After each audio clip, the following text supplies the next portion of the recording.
This week for Nursery Rhymes we are looking at one of my favourites, the Grand Old Duke of York. This story is a little bit different because the Grand Old Duke of York not only takes his men up the hill and down the other side, but he also takes them on an adventure. We hope you enjoy the Grand Old Duke of York. The Grand Old Duke of York, a picture book by Maureen Ruffy, read to you by Ms Findlay.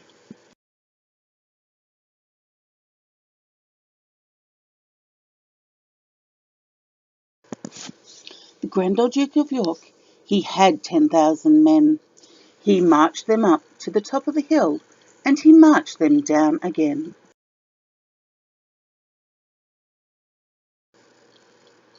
And when they were up, they were up, and when they were down, they were down, and when they were only halfway up, they were neither up nor down. The Grand Old Duke of York then had 500 men. He marched them in and out of a wood, and he marched them in again. And some turned to the left, and some turned to the right, and some marched all about the wood till day turned into night.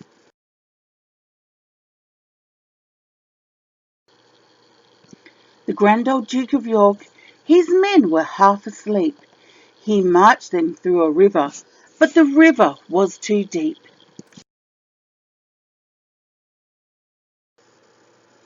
And some of them did sink, and some of them did swim, and some did soundly shake his hand and bid farewell to him.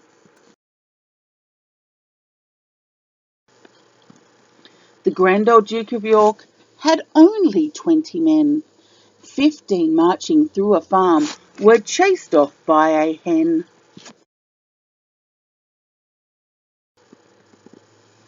And 2 were lost in a barn, and 2 were lost in a sty, and the only soldier that was left ran off and waved goodbye. The Grand Old Duke of York, he found himself alone. He sat right down on the top of a drum, and there did weep and moan.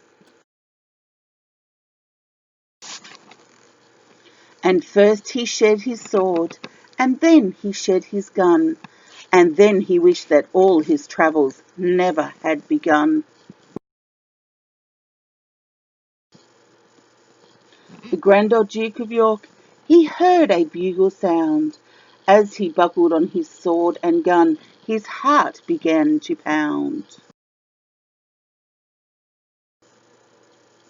He saw them in rows of 5, he saw them in rows of 10, and they all lined up in front of him till he had 10,000 men.